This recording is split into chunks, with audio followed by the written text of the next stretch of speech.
अस्सलाम वालेकुम दोस्तों, हर पल जियो जी ड्रामे मोहरा जी अपडेट संग हाज़िर थी चुका आहियूं। इन खां पहिरियों असां चैनल ते न्यू आहे त सब्सक्राइब करे हाल ते क्लिक कंदा दोस्तों, त बिना देर रहंदा पंहिंजी अपडेट जी तरफ़ तव्हांखे इंतज़ारु कोन था करायूं। जी त दोस्तों हिकु वॾी अपडेट खणी तव्हां सां हाज़िर थी चुका आहियूं। हीअ अपडेट कॾहिं बि मिस न कजो दोस्तों। जी दोस्तों, त हिन एपिसोड जी वॾी अपडेट तव्हांखे ॿुधाईंदा हलूं त सिकंदर जी डील जा फ़ाइल हूंदा, जेको सिकंदर माना पंहिंजो बिज़नेस संभाले थो, हुन बिज़नेस जा फ़ाइल हूंदा ऐं उहे अलीज़ा पास कराईंदो। पंहिंजो जेको सिकंदर जो पीउ आहे उहो अलीज़ा खां पास कराईंदो, त उन मां अलीज़ा हिकिड़ी चुक कढंदी। चुक बि अहिड़ी कढंदी दोस्तों जेका उहा चुक हुन में मौजूदु रहे हा, त सिकंदर जो कारोबार तबाह थी सघे पियो। अलीज़ा जो हिकु भेरो ॿीहर जेको सिकंदर ते थोरो थी वेंदो ऐं जेको वालिद साहिबु आहे सिकंदर जो, उहो सिकंदर खे ॻाल्हाईंदो त हीउ छो छा कयो आहे। अहिड़े हिसाब सां अलीज़ा जेको आहे त हिकु भेरो ॿीहर जेको आहे त सिकंदर ते ठपो हणी छॾींदी ऐं जेको आहे त सिकंदर खे माना हेठां ॾेखारींदी ऐं सिकंदर माना सीरियस थी वेंदो त हीउ त मूंखां वरी ॿी महिल हणी वई अलीज़ो।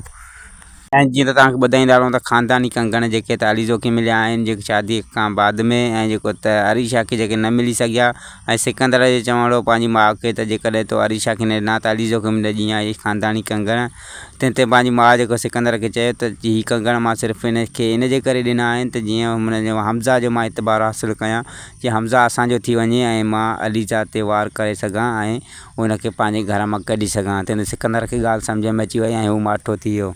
ॿिए पासे दोस्तों जेको पंहिंजे वालिद खे हमज़ा चयो त मां वलीमो पंहिंजे धाम धूम सां करणु थो चाहियां, सभिनि खे इनवाइट करणु थो चाहियां, त हमज़ा जे पीउ हुनखे झलियो ऐं अलीज़ो जेको आहे त हिकु गेम थी खेॾे, जेको आहे त हमज़ा खे बि पंहिंजो खणी वेठी आहे ऐं हमज़ा जे घर वारनि खे बि खेॾाए थी दोस्तों। त अलीज़ो चयो हमज़ा खे त जेकॾहिं वॾा नथा चाहिनि त मां जेको आहे धूमधाम सां वलीमो नथी करणु चाहियां, वॾनि जी दिलादारी नथी करणु चाहियां। हमज़ा जी दिलि खटण लाइ हुन इहे लफ़्ज़ ॻाल्हाया। हमज़ा जेको छा कयो जो माना राति जे टाइम में ई जेके पंहिंजे वालिद जा हुनजा दोस्त आहिनि वॾा घराना, उन्हनि खे माना इनवाइट करे छॾियो ऐं सुबुह जो जीअं कॉल आई हुनखे हमज़ा जे वालिद खे त असांखे तुंहिंजे पुटु हमज़ा इनवाइट कयो आहे वलीमे जी दावत लाइ, त हुनजा पेर निकिरी विया। नेक्स्ट एपिसोड में तव्हां इहो ॾिसंदो त हुनजी माउ हुनखे चवंदी त इहे वलीमो जेको आहे त कैंसिल कर, न त ॿी सूरत में मुंहिंजो मुंहुं ॾिसंदे, छो त मां कंहिंखे छा ॿुधाईंदसि त हीअ मुंहिंजी नुंहुं आहे ऐं कहिड़े ख़ानदान सां बिलोंग थी करे। ऐं हनान जी जेका शादी हिकु वॾे घराणे में थी रही आहे दोस्तों, पर हू नथो चाहे त मुंहिंजी शादी थिए ऐं मुंहिंजो स्टेटस भले वधे, पर मां इहो नथो चाहियां त मां शादी कयां हुन घर में।